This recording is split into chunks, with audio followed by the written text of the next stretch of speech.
You didn't just smear his name, you smiled while they cut out his legacy. Welcome back to Brutal History for Sleep, where bedtime stories come with consequences. If this quietly cursed little channel helps you rest and brings even a little calm to your busy life, then our efforts are worth every second it takes to make these daily videos. So please, like, subscribe, and leave a comment.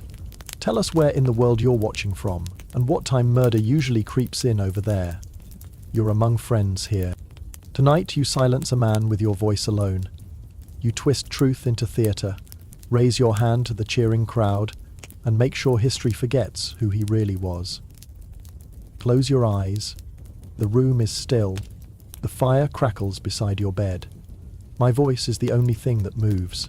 The sheets are still, the room is warm, and the silence wraps around you like a plan finally set in motion. Your breath slows.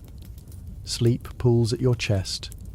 Not the soft kind, but the kind that comes after you've lied perfectly. Now, imagine polished boots on parquet floors, the smell of glue and ink from the pamphlets still wet in your coat pocket. Outside, the crowd chants your name, but inside, you rehearse the next betrayal. You don't need a knife, you have a microphone. And they're listening. Picture, if you will, a young man with dreams as big as his moustache would eventually become small. It's 1907. An 18-year-old Adolf Hitler is standing outside the Vienna Academy of Fine Arts, clutching his portfolio like a life preserver. Inside those carefully arranged sketches and paintings lies his entire future, or so he believes. The professors inside will surely recognize his genius, his artistic vision, his destiny to paint beautiful landscapes for wealthy Austrian families. They do not. Rejected, they tell him, probably while barely glancing at his work. Your architectural drawings show some promise, but your figural work is lacking. How delightfully diplomatic. What they really mean is, young man, you draw people like wooden dolls having an existential crisis. But does our aspiring artist take this constructive criticism and perhaps consider architecture? Of course not. He applies again the following year, because persistence is surely the key to overcoming a complete lack of artistic talent. The Academy, showing remarkable consistency in their judgment, rejects him again. Twice rejected by art school. Surely this is the universe's gentle way of suggesting a career change. Hitler, however, interprets this differently. This isn't feedback, it's persecution. This isn't guidance, it's conspiracy. The professors, he decides, simply don't understand true art. Or perhaps there are darker forces at work. Yes, that must be it. Because obviously the problem couldn't be that his paintings look like they were created by someone wearing mittens while riding a particularly bumpy train. So there he is, 19 years old and unemployed in Vienna, the cultural capital of the Austrian Empire, where waltzes drift from every window and coffee houses buzz with intellectual conversation. A city where artists and writers gather to debate the great questions of the age. Where does our rejected art student fit into this vibrant scene? He haunts the streets like a moustached ghost, occasionally selling postcards to tourists, and spending whatever coins he earns on tickets to Wagner operas. Oh yes, Wagner, those thunderous mythical epics about heroes and destiny and the triumph of will. Young Hitler sits in the cheap seats, mesmerized by tales of gods and monsters, of great leaders who reshaped the world through sheer force of personality. He absorbs every note, every dramatic gesture, every overwrought moment, because nothing shapes a future dictator quite like really loud German music about supernatural beings solving their problems through violence. Meanwhile, his living situation deteriorates from struggling artist to genuinely concerning. He bounces between hostels and shelters, his clothes growing shabbier, his demeanour more bitter. Other residents remember him as that odd fellow who talked too much about politics and never seemed to bathe properly. He rants to anyone who will listen about the decline of German culture, the corruption of modern art, and the various groups he holds responsible for his personal failures. This is the part where a normal person might engage in some self-reflection. Perhaps consider that rejection from art school isn't actually a conspiracy, but rather an accurate assessment of artistic ability. Maybe admit that living in poverty isn't the result of cultural decline, but the natural consequence of having no practical skills or work ethic. But self-reflection requires a functioning sense of humility, and Hitler appears to have been born without that particular feature. Instead, he develops what we might charitably call theories, grand explanations for why the world has failed to recognize his obvious greatness. These theories involve lots of blaming and very little personal responsibility. They also involve some rather unpleasant ideas about racial purity and national destiny, ideas that are floating around Vienna's political atmosphere like a particularly toxic fog. But let's not get ahead of ourselves. At this point, he's still just an unemployed vagrant with opinions. Lots of cities have those. Vienna certainly had its share of angry young men convinced that society had wronged them. Most of them eventually found jobs or moved back in with their mothers. What transformed our particular failure from street corner ranter to historical catastrophe was the wonderful opportunity for character development provided by the First World War. In 1914, Europe decides to have a massive nervous breakdown disguised as a military conflict. Archduke Franz Ferdinand gets shot in Sarajevo, and suddenly everyone's declaring war on everyone else. The newspapers call it the July Crisis, but it's really more of a July completely losing our minds. Within weeks, millions of young men are marching off to what they're told will be a glorious, brief adventure. Hitler, still an Austrian citizen, somehow ends up in a Bavarian reserve regiment. Here's a fun fact: he was initially deemed unfit for service by Austrian authorities. Yes, the Austrian military looked at Adolf Hitler and thought, no thanks, we'll pass. But the Bavarians are apparently less picky about their recruits, and suddenly our failed artist is wearing a uniform and carrying a rifle. The war, as wars tend to do, fails to live up to its advertising. Instead of a quick, glorious victory, it becomes 4 years of mud, disease, poison gas, and industrial-scale dying. Millions of young men discover that modern warfare isn't actually a romantic adventure. It's more like being trapped in a very loud, very deadly construction site where the foremen have all gone insane. But here's where things get interesting. While most soldiers emerge from this experience traumatized and desperate for peace, Hitler has what we might call the opposite reaction. He loves it. Not the dying and suffering, obviously, even he's not quite that twisted, but he loves the camaraderie, the sense of purpose, the feeling of being part of something larger than himself. For the first time in his life, he belongs somewhere. He serves as a messenger, running communications between units, dangerous work that gets him wounded twice and temporarily blinded by gas. But he performs competently, even earning a few medals. His fellow soldiers remember him as that quiet, intense fellow who didn't drink or chase women or join in the usual soldier pastimes. Instead, he sits in corners, sketching and ranting about politics to anyone unlucky enough to be within earshot. The war transforms him from aimless drifter to man with a mission, and that mission, as it becomes increasingly clear, involves a lot of shouting about Germany's destiny. He's discovered something he's actually good at: getting people worked up. Turns out that years of practice ranting at disinterested hostel residents has given him a certain skill with inflammatory rhetoric. When Germany finally surrenders in November 1918, Hitler is in a military hospital, still recovering from that gas attack. He later claims this is when he had his great revelation, his calling to save Germany from defeat and humiliation. More likely, it's when he realized that his newfound talent for angry speeches might be parlayed into something resembling a career. The war ends, but Hitler's war is just beginning. He's 29 years old, unemployed again, and angrier than ever. But now he has experience, medals, and, most importantly, a very clear sense of who's to blame for Germany's problems. Spoiler alert, it's not going to be him.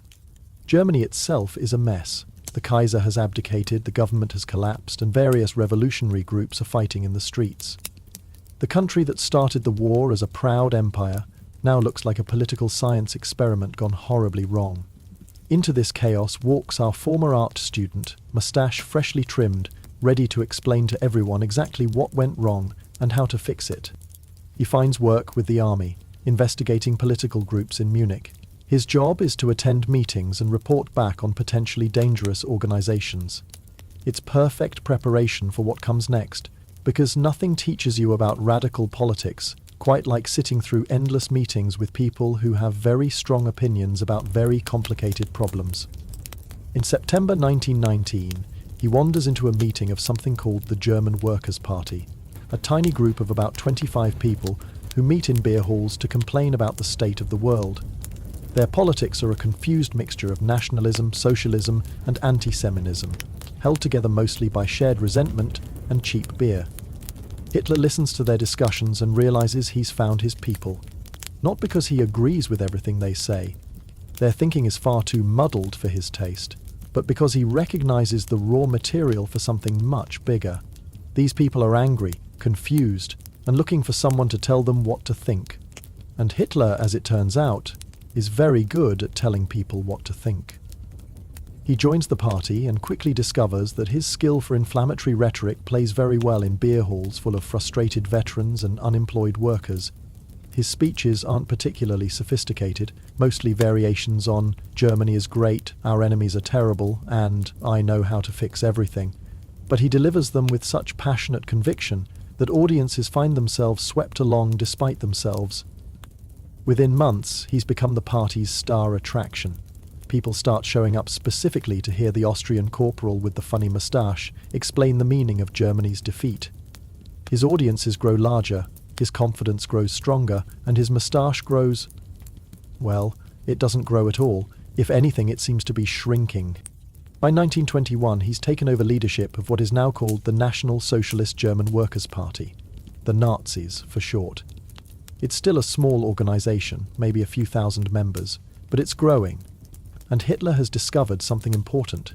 In a world full of complicated problems and uncertain solutions, people are hungry for simple answers delivered with absolute confidence. He's also discovered something else. He really, really enjoys being the center of attention. After years of invisibility, as a failed art student, as a homeless vagrant, as an anonymous soldier, he's finally found a stage where people hang on his every word. It's intoxicating, this power to move crowds, to make people cheer and shout and believe. The little art student who couldn't draw people properly has learnt to draw people to him instead, and as we'll see, that turns out to be a far more dangerous talent than anyone could have imagined. But that's a story for our next chapter, when our budding politician decides that the best way to gain power is to overthrow the government while slightly drunk, because nothing says "trust me with your country" quite like a failed coup in a beer hall. Germany in the early 1920s is experiencing what economists politely call hyperinflation and normal people call economic apocalypse. A loaf of bread costs 1 million marks on Monday and 10 million on Tuesday. Workers get paid twice a day because their morning wages are worthless by lunch. Children use bundles of cash as building blocks because it's cheaper than buying actual toys. Into this delightful chaos steps our mustachioed hero, now 34 years old and convinced he understands exactly what Germany needs. What it needs, according to Hitler, is him, in charge, immediately. And if the current government won't step aside voluntarily, well, he'll just have to remove them himself. The plan, such as it is, begins forming in his mind during 1923. He's been watching Mussolini's success in Italy, how the Italian fascists simply march on Rome and demanded power. If it worked there, surely it can work in Bavaria. After all, how hard can overthrowing a government be? You gather some supporters, make some demands, and wait for everyone to recognize your obvious leadership qualities. Hitler has been building his little Nazi party into something resembling a political movement, though movement might be generous. It's more like an angry social club with uniforms and increasingly unhinged meetings. They've got their own newspaper, their own symbols, and their own special greeting. They've even got their own private army, the SA or brown shirts, because nothing says respectable political organization like your own personal thug. The brown shirts are mostly unemployed veterans who enjoy marching around Munich in military-style formations, singing songs about German greatness, and occasionally beating up people they don't like. Their leader is Ernst Röhm, a scarred ex-soldier who believes the solution to Germany's problems involves a lot more violence and a lot less democracy. He and Hitler make quite a pair, the failed artist and the professional brawler, united in their conviction that they know better than everyone else. By November 1923, Hitler decides the time is right for his big debut on the national stage. The Bavarian government is meeting in a beer hall, the Bürgerbraukeller, to discuss the political crisis. Perfect. Nothing says serious political revolution like storming a room full of politicians who are already drunk. On the evening of November 8th, Hitler and his followers surround the beer hall. The plan is breathtakingly simple. Burst in with guns, declare the government overthrown, and wait for everyone to cheer. It's like a very aggressive surprise party, except instead of cake and balloons, there are rifles and speeches about destiny.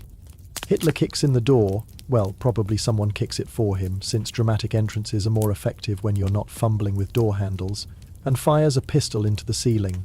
"The national revolution has begun," he announces to the startled crowd of government officials and beer drinkers. The reaction is not quite what he expected. Instead of rising to their feet in spontaneous support, the audience sits there, looking confused and mildly annoyed. This is partly because they're drunk, and partly because watching a man with a small moustache wave a gun around while making grandiose proclamations is less inspiring than terrifying. But Hitler pushes forward with his plan. He announces that the Bavarian government is dissolved, that he's now in charge, and that everyone should be very excited about this development. He's joined by the elderly General Ludendorff, a World War I hero whose presence is supposed to lend credibility to the whole enterprise. Unfortunately, Ludendorff looks about as enthusiastic as someone attending his own funeral. For a few hours, it actually seems to work. The government officials, faced with armed men and increasingly aggressive rhetoric, agree to cooperate. They shake hands with Hitler, promise to support his revolution, and generally act like reasonable people faced with an unreasonable situation. Hitler is triumphant. The revolution is succeeding. Germany's problems are solved. He's basically Napoleon, except with a smaller moustache and less strategic sense. But then something inconvenient happens. Hitler leaves the beer hall to deal with other revolutionary activities around the city. The moment he's gone, the government officials remember that they don't actually have to cooperate with armed lunatics just because those lunatics have temporarily seized a building. They escape, contact loyal police and military units, and begin organizing actual resistance. By the next morning, Hitler's national revolution is looking more like a really poorly planned college prank. The government hasn't collapsed, it's regrouped. The military hasn't joined him, it's surrounded him, and the German people haven't risen in spontaneous support. They're mostly confused about why anyone thought overthrowing the government in a beer hall was a good idea. But Hitler, showing the kind of strategic flexibility that will characterize his entire career, doubles down. If the revolution won't succeed quietly, it will succeed loudly. He organizes a march through Munich, convinced that the sight of him and his followers striding purposefully through the streets will inspire the population to join their cause. The march begins at the beer hall and heads toward the center of the city. Hitler leads the way, flanked by Ludendorff and other Nazi leaders, followed by about 2,000 supporters. They sing patriotic songs and chant slogans about German greatness. It's all very dramatic and martial, like a scene from a Wagner opera, which, knowing Hitler's taste in music, was probably the aesthetic he was going for. Unfortunately for our aspiring dictator, the police are waiting at the Feldherrnhalle, a monument in the city centre. They've set up barricades and are armed with more than just enthusiasm and bad judgment. When the marchers reach the police line, someone, nobody knows who, fires a shot. What follows is about 30 seconds of chaos that effectively ends Hitler's revolutionary career before it really begins. The police open fire, the marchers scatter, and several people on both sides are killed. Hitler himself hits the ground. Whether he threw himself down for cover or was knocked down by a falling comrade is a matter of historical debate, but it's definitely not the heroic last stand he might have preferred. When the shooting stops, Hitler is arrested, along with many of his followers. The Great Beer Hall Revolution is over, having lasted less than 24 hours and accomplished absolutely nothing except getting several people killed and landing its leader in jail. Most failed revolutionaries would take this as a sign that perhaps politics isn't their calling.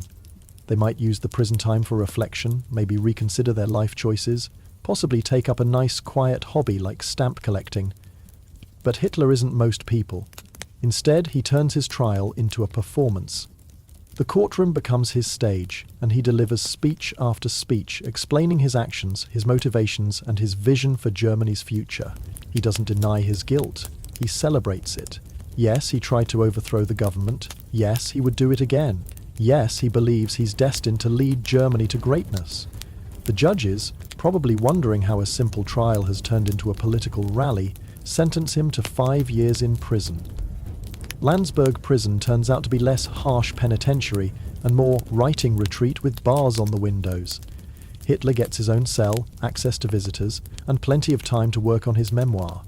He's treated less like a dangerous criminal and more like a political prisoner, which, to be fair, is exactly what he is. During his imprisonment, he begins dictating what will become Mein Kampf, My Struggle, to his fellow Nazi Rudolf Hess. The book is part autobiography, part political manifesto, and part fevered rant about racial theory and national destiny.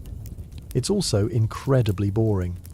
Hitler, it turns out, is much better at giving spontaneous speeches than writing coherent prose. The book rambles, contradicts itself, and generally reads like the kind of thing someone might produce if they locked themselves in a room with nothing but their own opinions and an inexhaustible supply of paper. But that's not the point. The point is that Hitler emerges from prison not as a chastened, failed revolutionary, but as a martyr and a celebrity. The trial has made him nationally famous. His failed coup has become, in the retelling, a heroic stand against an illegitimate government.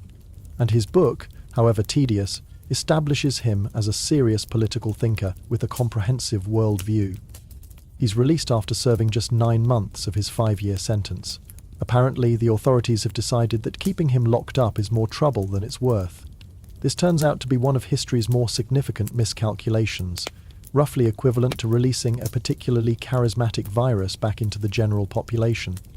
Hitler returns to Munich in December 1924 to find a changed Germany. The economic crisis has stabilized somewhat, and people are less desperate than they were during the hyperinflation. The Nazi Party, without its leader, has splintered into competing factions. His political movement appears to be finished before it really began. But our former art student has learned something important during his time in prison. Revolutionary coups are flashy, but ineffective. Real power comes not from overthrowing the system, but from taking it over from within. Instead of trying to destroy the democratic process, he'll use it. He'll run for office, win elections, and gain power legally. It's a brilliant insight, really. Why risk another failed revolution when you can simply convince people to vote for you? Democracy, as it turns out, is perfectly capable of destroying itself if you know which buttons to push. And Hitler, after years of practice reading crowds and manipulating emotions, knows exactly which buttons to push. He rebuilds the Nazi Party, focusing this time on electoral politics rather than street violence. The message remains the same. Germany is great, its enemies are terrible, and only he can restore the nation to its proper glory. But the delivery method has changed. Instead of armed revolution, there will be rallies, campaigns, and carefully orchestrated propaganda. The brown shirts are still there, still marching around in their uniforms and beating up opponents. But now they're part of a broader strategy. The violence isn't meant to overthrow the government. It's meant to create an atmosphere of crisis that makes Hitler's strongman rhetoric more appealing. By the mid-1920s, Hitler has transformed himself from failed revolutionary to legitimate politician. He's learnt to work within the system while simultaneously undermining it. He's discovered that you don't need to destroy democracy to defeat it. You just need to be better at it than your opponents. And his opponents, as we'll see in our next chapter, are about to make that task remarkably easy. Because nothing helps a would-be dictator quite like a political establishment that's too divided, too complacent, and too convinced of its own righteousness to recognize the danger standing right in front of them. By 1929, Germany has been enjoying what historians generously call relative stability. The economy has recovered from the hyperinflation disaster, people can buy bread without needing a wheelbarrow full of cash, and the Nazi Party has become what most observers consider a fringe movement of angry veterans and disaffected workers. Hitler's attempted coup is remembered as a comic footnote, if it's remembered at all. The moustache man with the big opinions seems to have missed his moment. Then October arrives, and with it something called the Wall Street crash. American stock markets collapse, taking much of the global economy with them. Banks fail, businesses close, and unemployment soars. Within months, 6 million Germans are out of work. The relative stability evaporates like morning mist, replaced by the kind of economic desperation that makes people receptive to very simple solutions to very complicated problems. Hitler, who has spent the intervening years building his party and perfecting his message, suddenly finds himself with the ideal audience for his particular brand of political theatre. Desperate people don't want nuanced policy discussions or careful economic analysis. They want someone to blame for their suffering and someone to promise that everything will be better soon. Hitler excels at both. His speeches during this period are masterpieces of emotional manipulation. He takes the stage like a man possessed, starting quietly and building to a crescendo of rage and passion that leaves audiences exhausted and exhilarated. He doesn't offer complex solutions, because complex solutions are hard to understand when you're worried about feeding your family. Instead, he offers enemies to hate and a leader to follow. The enemies are conveniently vague but emotionally satisfying. International financiers, communist agitators, corrupt politicians, and various racial groups that he claims are responsible for Germany's problems. Never mind that these groups often have contradictory interests, or that blaming them doesn't actually solve anything. The point isn't logical consistency, it's emotional release. By 1932, the Nazi Party has become the largest political party in Germany, winning over 37% of the vote in parliamentary elections. This is both impressive and terrifying, like watching a really effective snake oil salesman convince a third of your neighbours to buy his miracle cure. The established political parties, meanwhile, are too busy fighting each other to mount an effective response to this new threat. Here's where things get deliciously ironic. Nobody actually votes Hitler into the dictator's chair. That honour belongs to a collection of conservative politicians who think they can use the Nazi leader for their own purposes. They imagine they can control him, that they can harness his popular appeal while keeping his more extreme impulses in check. It's like thinking you can tame a wildfire by giving it better kindling. The key figure in this masterclass of political miscalculation is Franz von Papen, a conservative politician who believes he's much cleverer than he actually is. Papen has been serving as Chancellor, but his government is deeply unpopular and barely functional. He needs the support of Hitler's growing movement, but he doesn't want to give the Nazi leader real power. So Papen and his allies devise what they think is a brilliant compromise. They'll make Hitler Chancellor, the ceremonial head of government, while keeping the real power for themselves. They'll control the military, the bureaucracy, and most of the cabinet positions. Hitler will be their frontman, their populist mascot, while they run the country behind the scenes. It's the kind of plan that looks brilliant on paper and catastrophic in practice, like trying to use a hungry tiger as a guard dog. On January 30, 1933, President Hindenburg, an elderly war hero who's about as sharp as a butter knife at this point, appoints Hitler as Chancellor of Germany. The Conservatives are smugly confident. They've outmaneuvered the upstart Austrian corporal, giving him a title, while keeping the substance of power for themselves. What could possibly go wrong? Everything. Everything goes wrong. Hitler doesn't play by the rules his conservative allies expected, because he doesn't acknowledge the existence of rules that inconvenience him. Within weeks, he's using his position to consolidate power in ways that would have impressed Machiavelli. The first step is the Reichstag fire. On February 27, 1933, the German Parliament building catches fire under mysterious circumstances. A Dutch communist named Marinus van der Lubbe is caught at the scene and confesses to starting the blaze. Whether he actually did it, whether he was part of a larger conspiracy, or whether the Nazis set it up themselves, doesn't really matter. What matters is Hitler's response. He declares the fire evidence of a communist plot to overthrow the government, and uses it to justify emergency measures that suspend most civil liberties. Freedom of speech, freedom of assembly, freedom of the press, all gone, at least temporarily. Political opponents are arrested, newspapers are shut down, and the SA begins a campaign of intimidation that makes normal political activity nearly impossible. The March 1933 elections take place in this atmosphere of manufactured crisis. The Nazis don't win a majority. They get about 44% of the vote, but combined with their conservative allies, they control parliament. Hitler immediately pushes through the Enabling Act, which gives the Chancellor the power to pass laws without parliamentary approval. The conservative politicians who thought they were using Hitler realise, probably around this point, that they've made what we might charitably call an error in judgment. But it's too late.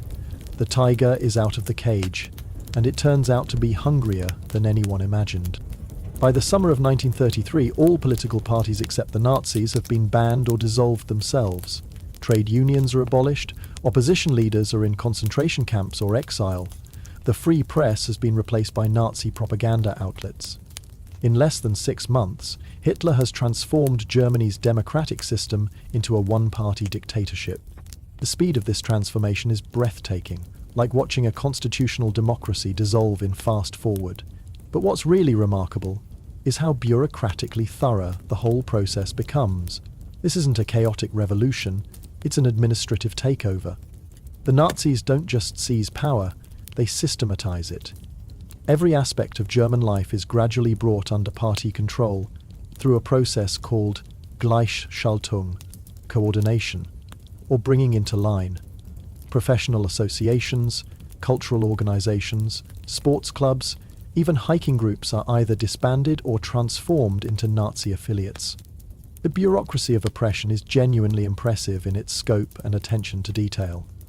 There are forms to fill out, regulations to follow, and proper procedures for everything from book burning to political persecution. The regime creates entire departments devoted to racial classification, with civil servants whose full-time job is determining who counts as German and who does. By 1934, Hitler has eliminated his most dangerous rivals within his own movement. The SA, those brown-shirted street fighters who helped bring him to power, have become an embarrassment and a threat. Their leader, Ernst Röhm, has been making noises about a second revolution that would put the Nazi Party's radical wing in control of the government and military. Hitler's solution to this problem is characteristically direct. He has Röhm and hundreds of other SA leaders murdered during what becomes known as the Night of Long Knives. The official story is that they were plotting a coup, but the real message is simpler. Nobody, not even Hitler's oldest allies, is safe if they become inconvenient. When President Hindenburg dies in August 1934, Hitler abolishes the office and declares himself Führer leader of the German Reich.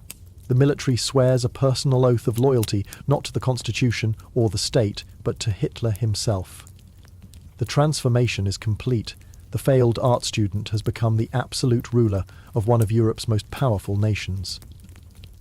The regime's propaganda machine, led by Joseph Goebbels, a clever little man with a club foot and a talent for manipulation, begins the massive project of convincing Germans that this is all perfectly normal and desirable. Every newspaper, radio station and film studio becomes a tool for promoting Nazi ideology. The message is simple and relentlessly repeated. Hitler is Germany, Germany is Hitler, and both are destined for greatness. The economic recovery that begins around this time, partly due to massive public works projects and rearmament, is credited entirely to the Führer's genius. Never mind that much of the improvement would have happened anyway, as the global economy recovered from the Depression. Hitler gets the credit because in a dictatorship the leader gets credit for everything good and blame for nothing bad. The regime's control extends into the most intimate aspects of daily life. There are Nazi organizations for women, for children, for farmers, for workers, basically for anyone who might otherwise form independent associations. The Hitler Youth indoctrinates children with party ideology while teaching them to march in formation and salute properly. Even leisure time is organized by the state through programs like Strength Through Joy, which provides subsidized vacations, cultural events and recreational activities. The message is clear. The party will take care of all your needs, from your job to your hobbies, as long as you remain loyal and obedient. By the mid-1930s, Germany has become a totalitarian state that would have been unrecognizable to the democratic republic it replaced. The transformation happened so quickly and thoroughly that many Germans barely had time to process what was occurring. One day they were citizens of a democracy, the next they were subjects of a dictatorship. And the most unsettling part? Many of them seemed to like it. The unemployment that had plagued the country was gone. The political chaos had been replaced by order. The national humiliation of defeat and depression had been replaced by pride and purpose. Sure, there were some unpleasant aspects to the new regime, but those mostly affected other people. Political dissidents, racial minorities, anyone the regime had classified as undesirable. For ordinary Germans who kept their heads down and their mouths shut, life under the Nazi regime could seem quite comfortable. The trains ran on time, the economy was booming, and Germany was once again being treated as a major power by other nations. The cost of this stability, the loss of freedom, the persecution of minorities, the militarization of society, was either invisible or easy to ignore. Hitler himself, meanwhile, was becoming something new in German history, a popular dictator. His rallies drew enormous crowds who cheered his speeches with genuine enthusiasm. His portrait appeared in homes, offices, and public buildings. Children learned to sing songs about his greatness. He had become not just a political leader, but a cultural icon. The little man with the ridiculous moustache had succeeded beyond his wildest dreams. But as we'll see in our next chapter, success can be its own kind of trap. Because once you've convinced yourself that you're destined for greatness, it becomes very difficult to recognize when you're making catastrophically stupid decisions. And Hitler, as it turns out, is about to make some very stupid decisions indeed. By 1939, Hitler has been in power for 6 years, and like many people who achieve early success, he's starting to believe his own publicity. The man who once slept in Viennese homeless shelters now lives in a vast mountain retreat, surrounded by sycophants who tell him he's a genius. His economic policies have seemingly ended unemployment. His foreign policy has restored German prestige. His moustache has become a symbol of national renewal. Naturally, he decides it's time to conquer the world. This isn't entirely unreasonable from his perspective. His previous gambles have all paid off spectacularly. He remilitarized the Rhineland in 1936 and the French did nothing. He annexed Austria in 1938 and the international community barely protested. He seized Czechoslovakia in 1939 and Britain and France grumbled but ultimately accepted it. Each success has convinced him that his opponents are weak, cowardly, and unwilling to fight. He's not entirely wrong about this assessment, but he's making the classic mistake of confusing tactical success with strategic wisdom. Yes, his opponents have been reluctant to risk war over relatively small provocations, but there's a difference between avoiding conflict over disputed territories and allowing someone to systematically dismantle the entire European order. Hitler, however, doesn't make such fine distinctions. In his mind, the pattern is clear. He makes demands, other countries back down, Germany gets stronger. Why should this stop working? The only logical next step is to make bigger demands and gain even more power. Poland becomes the test case for this theory. Hitler wants the port city of Danzig and a land corridor connecting Germany to East Prussia. These aren't unreasonable demands from a traditional diplomatic perspective. There are legitimate German populations in these areas, and the post-World War I settlement had created some genuinely awkward borders. But Hitler isn't interested in traditional diplomacy. He wants a quick, decisive victory that will demonstrate German power and his own genius. Poland, he calculates, will be easy prey. It's militarily weak, geographically vulnerable, and surrounded by hostile neighbours. A swift campaign will solve the Polish problem and position Germany for even greater conquests. His generals are less enthusiastic. They've been rebuilding the German military for years, but they're not sure it's ready for a major war. The economy is strong but brittle, dependent on imports that could be cut off by a naval blockade. The population supports Hitler, but might not support a long, costly conflict. Hitler dismisses these concerns with the confidence of someone who's never been seriously wrong before. The war will be brief, he assures them. Poland will collapse within weeks. Britain and France might declare war for form's sake, but they won't actually fight, and even if they do, Germany's new military tactics will overwhelm them just as easily as they overwhelmed Poland. On September 1, 1939, German forces crossed the Polish border. The world's introduction to blitzkrieg, lightning war, is about to begin, and it's going to be quite a show. Blitzkrieg isn't just a military tactic, it's a philosophy of warfare that matches Hitler's personality perfectly. Instead of the grinding, static campaigns of World War I, it emphasizes speed, surprise, and psychological shock. Tanks punch through enemy lines while dive bombers scream overhead, and motorized infantry follows up to exploit the breakthrough. The effect on Polish forces is devastating. Their military is organized to fight the last war, with cavalry charges and linear defenses that simply can't cope with this new style of warfare. Within days, German armoured columns are racing across the Polish countryside, cutting off retreat routes and surrounding entire armies. The Poles fight bravely, but hopelessly. Their cavalry literally charges German tanks in scenes that are both heroic and heartbreaking. Their air force is destroyed on the ground in the first few hours. Their government flees Warsaw as German forces approach the capital. Britain and France, after a brief period of hoping this will all somehow resolve itself, declare war on Germany on September 3rd. Hitler is genuinely surprised by this development. He'd assumed they would issue the usual diplomatic protests and then accept the fait accompli, as they had with Austria and Czechoslovakia. But declaring war and actually fighting it turn out to be two different things. While Germany is conquering Poland, French and British forces sit behind their fortifications and wait for something to happen. They call it the phony war, though it's not particularly phony for the Poles, who are being systematically conquered and occupied. The inaction of Germany's Western opponents confirms Hitler's contempt for democratic societies. They're too comfortable, too divided, and too reluctant to sacrifice for their stated principles. They'll make speeches about defending freedom and democracy, but they won't actually risk their comfortable lives to do it. On September 17th, the Soviet Union invades Poland from the east, fulfilling its secret agreement with Hitler to partition the country. Poland, attacked from both sides by vastly superior forces, surrenders by October 6th. The campaign has taken just 5 weeks, even faster than Hitler had predicted. The speed and completeness of the victory is intoxicating. German casualties are minimal. The international response is pathetic, and Hitler's reputation for military genius is established. Why shouldn't he continue? France is next on his list, and if the phony war is any indication, the French will be even easier to defeat than the Poles.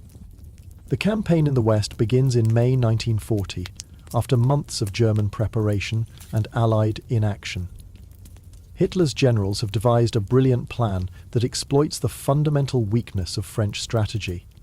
Their assumption that Germany will attack the same way it did in World War I. Instead of the expected assault through Belgium, the main German attack comes through the supposedly impassable Ardennes forest. While Allied attention is focused on the Belgian border, German panzer divisions race through the forest roads and emerge behind the main French defensive lines. What follows is one of the most complete military disasters in modern history. Within days, German forces reach the English Channel, cutting off the British Expeditionary Force and the best French units. The Allied armies, which had seemed so formidable on paper, collapse like a house of cards. The British managed to evacuate most of their forces from Dunkirk in a heroic rescue operation, but they leave behind all their equipment and most of their confidence. France, which had been considered the world's premier military power, surrenders on June 22nd. Less than 6 weeks after the German offensive began. Hitler takes a victory tour of Paris like a blood-soaked travel blogger, posing for photos in front of the Eiffel Tower and visiting Napoleon's tomb. The symbolism is perfect. The Austrian corporal who conquered the city that had humiliated Germany for centuries. His triumph seems complete. But this is where things start to get complicated, though Hitler doesn't recognize it yet. Victory over France was supposed to end the war in Europe. With the continent under German control, Britain would surely negotiate a peace treaty that recognized German dominance. Then Hitler could turn his attention to his real goal, the conquest of living space in Eastern Europe. Britain, however, refuses to play by Hitler's script. Under Winston Churchill's leadership, they reject all peace overtures and prepare for a long war. This is annoying, but not necessarily fatal to Hitler's plans. Britain is an island nation with a small army. It can be contained while Germany consolidates its European conquests. The problem is that containing Britain requires air and naval superiority, and Germany has neither. The Luftwaffe is a tactical air force designed to support ground operations, not a strategic bombing force capable of bringing Britain to its knees. The German Navy is tiny compared to the Royal Navy and has no hope of enforcing an effective blockade. Hitler launches the Battle of Britain anyway, partly because he has no other options, and partly because he's starting to believe that willpower can overcome material disadvantages. The German Air Force pounds British cities and airfields throughout the summer and fall of 1940, but fails to achieve the decisive victory that Hitler needs. By October, it's clear that the air campaign has failed. Britain remains undefeated, its government defiant, and its military increasingly effective. Worse still, it's beginning to receive aid from the United States, which means that time is not on Germany's side. A rational leader might have used this moment to reconsider his strategy, perhaps negotiate a compromise peace that left him in control of most of Europe while avoiding a prolonged war with the English-speaking world, perhaps focus on consolidating his gains and building a sustainable empire. But Hitler isn't rational. He's messianic. He believes he's been chosen by Providence to reshape the world, and setbacks are just tests of his resolve. If Britain won't surrender, he'll simply have to defeat it through other means. If the war is going to continue, he'll escalate it until his enemies have no choice but to submit. His solution to the British problem is characteristically bold and catastrophically stupid. He'll invade the Soviet Union. This will serve multiple purposes. It will provide the living space he's always promised the German people. It will eliminate the threat of a war on two fronts by knocking out the Soviet Union before the Americans can intervene effectively. And it will cut Britain off from its potential ally in the East. The decision to attack the Soviet Union in 1941 is where Hitler's remarkable run of success finally collides with reality. Up until this point, his opponents have been militarily weak, politically divided, or strategically passive. The Soviet Union is none of these things. Stalin's regime is brutal and paranoid, but it controls enormous resources and a population that has no choice but to fight. The Red Army may be poorly led and badly equipped, but it's huge and fighting for its survival. The Russian winter is legendary for destroying invading armies, and German forces are not prepared for a long campaign. But Hitler is convinced that the Soviet Union is a house of cards that will collapse at the first push. His racial theories tell him that Slavic peoples are inherently inferior to Germans. His intelligence reports suggest that Stalin's purges have destroyed the Red Army's effectiveness. His generals assure him that they can win a decisive victory before winter sets in. On June 22, 1941, 3 million German soldiers crossed the Soviet border in the largest military operation in history. It's a beautiful summer morning, and Hitler is confident that he'll be celebrating victory in Moscow by Christmas. He's about to discover that some houses of cards are bigger and sturdier than they appear from a distance. Operation Barbarossa begins like all of Hitler's previous campaigns, with stunning initial success that makes him look like a military genius and his enemies look like incompetent fools.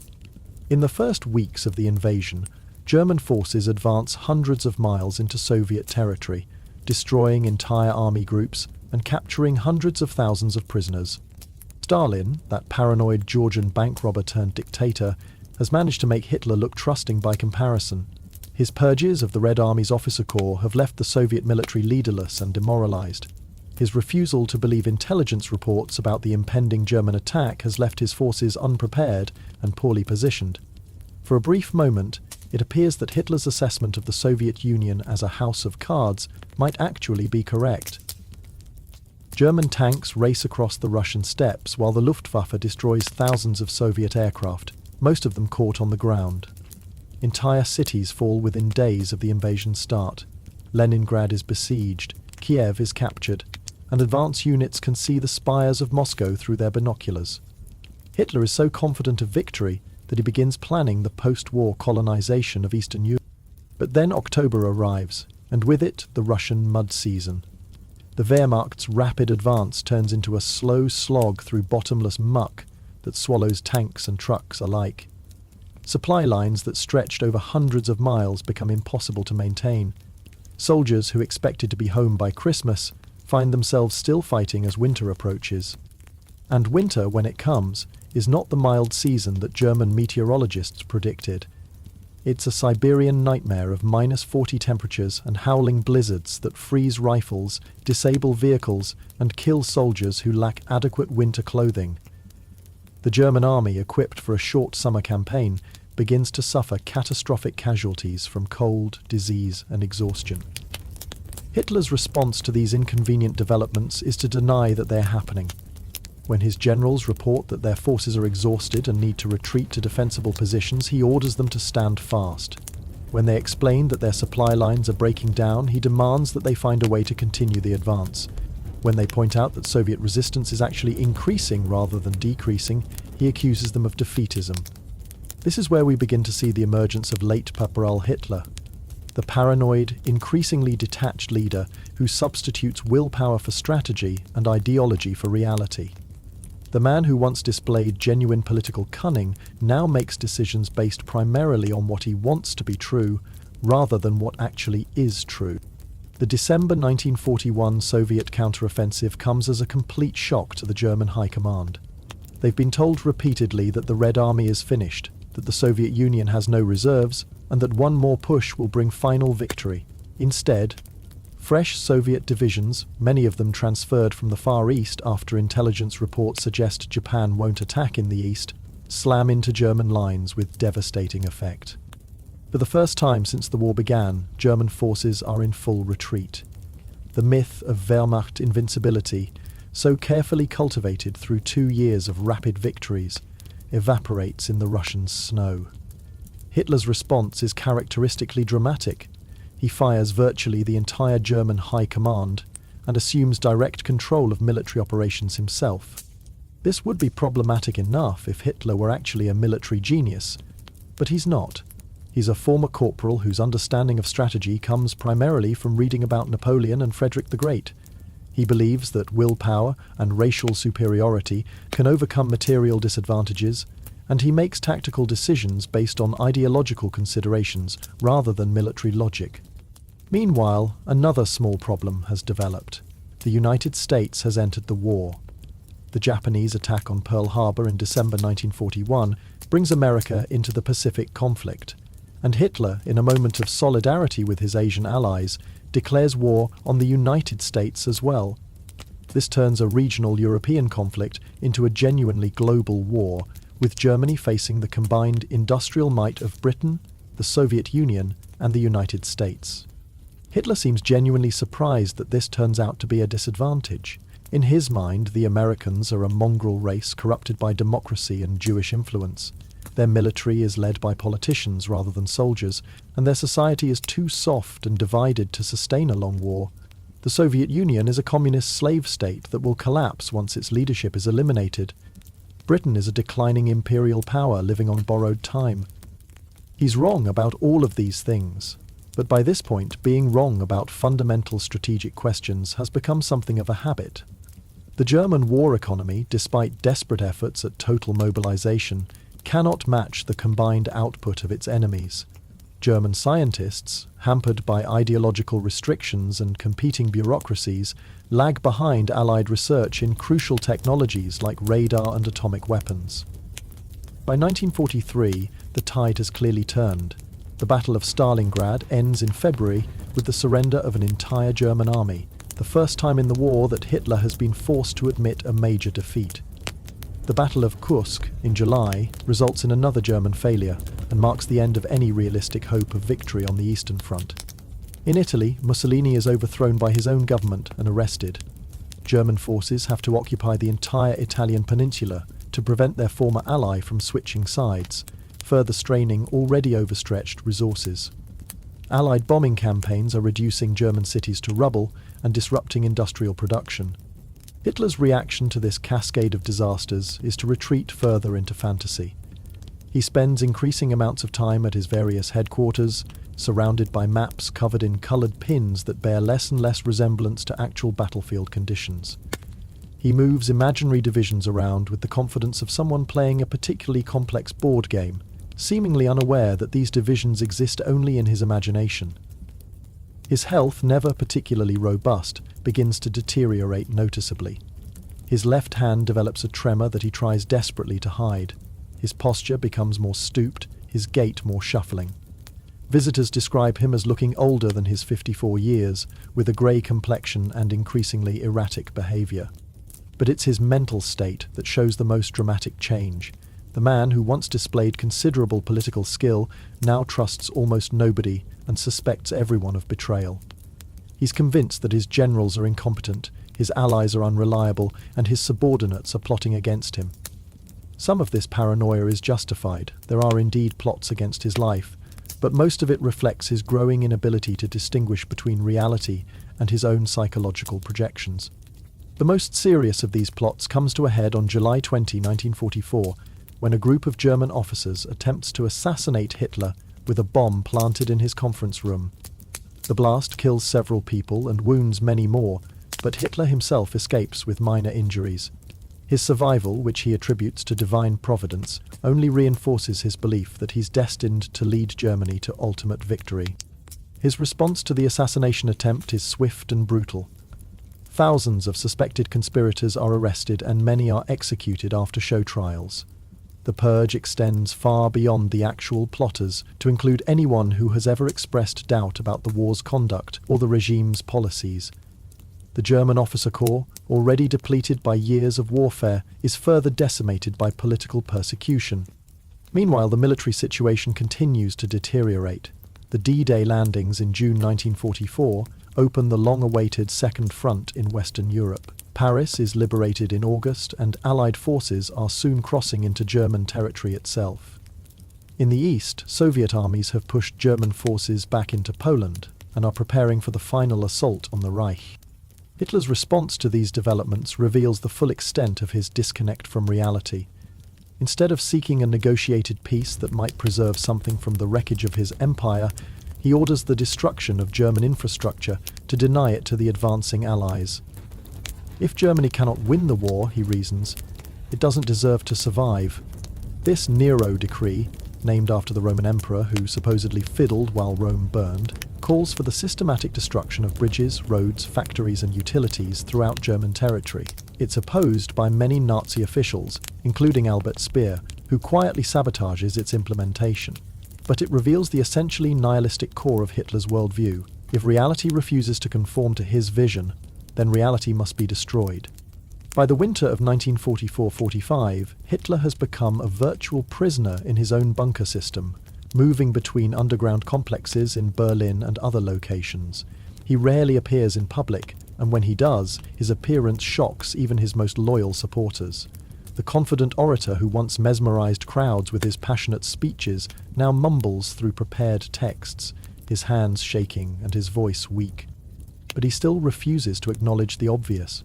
German resistance is collapsing on all fronts. Major cities are falling daily, and millions of refugees are fleeing westward ahead of Soviet forces. Yet Hitler continues to speak of secret weapons that will turn the tide, of divisions that will soon arrive to save the situation, of inevitable victory that requires only continued faith and sacrifice. His final public appearance comes in March 1945, when he emerges from his bunker to decorate Hitler Youth defenders in the ruins of Berlin. The footage shows a man who looks decades older than his 56 years, shakily pinning medals on teenagers who will likely be dead within weeks. It's a pathetic end to the public career of someone who once seemed to embody the dynamism of a new age. As Soviet artillery begins falling on central Berlin, Hitler retreats to his bunker beneath the Reich Chancellery for the last time. Above ground, his empire is collapsing with the speed of a controlled demolition. Below ground, in a surreal parody of normal life, he continues to hold briefings, issue orders and plan operations with the few subordinates who haven't yet fled or been arrested. The man who promised to build a 1,000-year Reich has less than a month left to live. April 1945. Berlin is burning, the Soviet army is literally knocking on the door, and somewhere beneath the rubble of the Reich Chancellery, Adolf Hitler is having what we might generously call a complete mental breakdown disguised as a wedding ceremony. The Führer bunker has become a concrete tomb buried 50 feet underground, staffed by a skeleton crew of die-hard fanatics, confused secretaries, and people too terrified to leave. The walls shake constantly from Soviet artillery bombardment. The air recycling system has largely broken down, leaving the atmosphere thick with smoke, sweat, and the particular kind of desperation that comes from watching 12 years of empire collapse in 12 weeks. Hitler himself has become something like a living ghost, pale, trembling, aged beyond his 56 years, and increasingly detached from anything resembling reality. His daily routine consists of military briefings where he moves non-existent divisions around maps, followed by monologues about betrayal, destiny, and the inferior racial characteristics of people who fail to appreciate his genius. The tremor in his left hand has gotten worse, forcing him to keep it hidden behind his back or pressed against his body. His walk has become a shuffle. His voice, once capable of mesmerizing stadium crowds, now sounds like paper rustling. Visitors describe him as looking like a man who's already dead, but hasn't quite figured it out yet. His remaining entourage is a fascinating study in human psychology under extreme stress.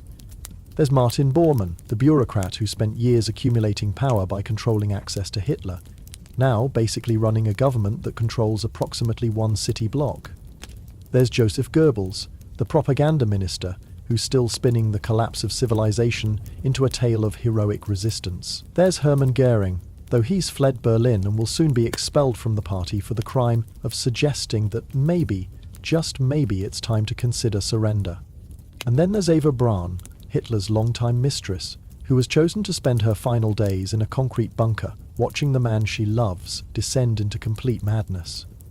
It's either the most romantic gesture in history, or the most pathologically codependent, depending on your perspective on relationships that end in mutual suicide. The military briefings have become exercises in mass delusion. Generals who know perfectly well that the war is lost continue to present optimistic reports about counterattacks that will never happen and reinforcements that don't exist. Hitler listens to these fairy tales with the intensity of a child hearing bedtime stories, occasionally erupting into rage when reality intrudes too forcefully into the fantasy. On April 22nd, something finally snaps. During the daily briefing, Hitler launches into a tirade about betrayal and incompetence that lasts for hours. He screams at his generals, accuses them of cowardice and treason, and finally declares that the war is lost and he will remain in Berlin to die. It's both a breakdown and a breakthrough, the first time he's acknowledged what everyone else has known for months. His subordinates try to convince him to flee south to the Alps, where supposedly impregnable defences have been prepared for a last stand. The idea of Hitler as a mountain guerrilla fighter is absurd, but no more absurd than anything else that's happened in the past few years. He refuses to leave Berlin, partly from stubbornness, and partly because some dim recognition that fleeing would destroy whatever remains of his mystique. Instead, he begins planning his exit from history with the same attention to theatrical detail that characterized his entrance. If he cannot have a glorious victory, he will have a dramatic death. If he cannot reshape the world according to his vision, he will at least control the circumstances of his departure from it. On April 29th, with Soviet forces less than a block away from the bunker, Hitler marries Eva Braun in a ceremony that manages to be both bizarre and heartbreaking. The bride wears a dark dress, hardly wedding attire, while the groom trembles, through vows that both parties know they'll honour for about 24 hours. The witnesses include Goebbels and Bormann, which gives the whole affair the atmosphere of a funeral being conducted by the deceased. The wedding reception, if you can call it that, involves champagne and conversation about suicide methods.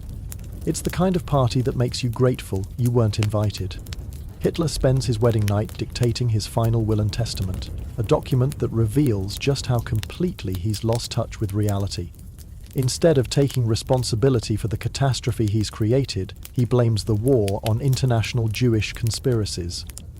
Instead of expressing regret for the suffering he's caused, he encourages the German people to continue resisting. Instead of acknowledging his failures, he positions himself as a martyr to German greatness. It's the final performance of a man who has confused being the star of his own show with actually understanding the script. Even facing death, he cannot admit that the problem might have been his vision rather than everyone else's failure to properly implement it. On April 30th, as Soviet forces fight their way through the upper levels of the bunker complex, Hitler makes his final preparations. He tests a cyanide capsule on his dog, Blondie, because apparently even in his last hours, he needs to make sure someone else suffers first. The dog dies quickly, confirming that the poison is effective. Around 3:30 p.m., Hitler and Eva retreat to his private study. The exact details of what happens next are disputed, but the outcome is not. Both are found dead, Hitler from a gunshot wound to the head, Eva from cyanide poisoning. It's possible that Hitler used both methods, because even his suicide had to be more dramatic than strictly necessary. Their bodies are carried upstairs to the Reich Chancellery garden, doused with gasoline and burned in accordance with Hitler's instructions. The cremation is hasty and incomplete. Soviet forces are too close to allow for proper ceremony, but it serves its symbolic purpose. The man who promised to build a 1,000-year Reich literally goes up in smoke, after 12 years of increasingly destructive rule. The remaining bunker inhabitants spend the next few days in a peculiar state of suspended animation, unsure whether to mourn, celebrate, or simply wait for whatever comes next. Goebbels, true to his theatrical instincts, murders his 6 children and then commits suicide with his wife. Others attempt to escape through Berlin's ruins, with mixed success. On May 8, 1945, a week after Hitler's death, Germany formally surrenders. The war that was supposed to secure living space for the German people has instead left their country occupied, divided, and devastated. The regime that promised to restore national greatness has achieved national humiliation. The movement that claimed to represent the future of civilization has become synonymous with barbarism and genocide. And what of the man at the center of this catastrophe? What lessons can we draw from the rise and fall of the failed art student who nearly destroyed civilization? Perhaps the most striking thing about Hitler's story is how ordinary its beginning was. He wasn't born a monster. He became one through a combination of personal resentment, historical circumstance, and the kind of psychological dysfunction that transformed disappointment into homicidal rage. The young man who couldn't get into art school was annoying but harmless. The politician who promised simple solutions to complex problems was dangerous but not unprecedented. It was only when these personal pathologies intersected with a broader social and political crisis that the real horror began. Democracy died not because it was overthrown by force, but because enough people became convinced that it wasn't worth defending. The rule of law collapsed not because it was abolished overnight, but because it was gradually eroded by leaders who claimed to be saving it. The bureaucracy of oppression that followed was remarkable not for its efficiency — Nazi administration was actually quite chaotic — but for how normal it seemed to the people implementing it. Ordinary clerks processed the paperwork for mass murder. Respectable professionals developed theories to justify racial persecution. Decent citizens learned to look the other way when their neighbours disappeared. But perhaps most unsettling of all is how much of this disaster could have been prevented by better judgment at crucial moments. If the art school professors had been more encouraging, if the conservative politicians had been less arrogant, if the German people had been less willing to trade freedom for security, how different might history have been? We'll never know, of course. History doesn't offer alternative endings or director's cuts. We have only the story as it actually unfolded, the tale of a nobody who became somebody by promising everything and delivering nothing but destruction. The bunker where it all ended has long since been destroyed, paved over and forgotten. The Reich Chancellery is a parking lot. The Third Reich itself has become a historical curiosity, studied by scholars and remembered in museums. The 1,000-year empire lasted just over a decade, and its creator died alone in a concrete tomb of his own making. But the memory lingers, a reminder that civilization is more fragile than we like to think, that ordinary people are capable of extraordinary evil, and that the loudest voices are not always the wisest ones. It's a story worth remembering, if only to recognize the warning signs when they appear again. The man with the small moustache and the big opinions is gone now. The bunker is silent, the shouting has stopped, and somewhere in the distance, if you listen carefully, you might hear the sound of history taking a long, deep breath and trying to figure out what just happened. The century's most catastrophic midlife crisis has finally ended. The art student who couldn't paint people properly learned instead to destroy them systematically. The politician who promised to make Germany great again left it in ruins. The leader who claimed to represent the future became history's most powerful symbol of the past's most shameful possibilities. And now, at last, it's time for sleep. Close your eyes and rest easy, knowing that the moustache won't bother you anymore. The loudest man in history has finally found some peace and quiet. And perhaps in the morning, we'll all remember to listen a little more carefully to what people are actually saying, rather than just how loudly they're saying it. Sleep well. The bunker is empty, and the world moves on. Thank you for listening, one last time. May your sleep be deep, your dreams quiet, and your mind at peace.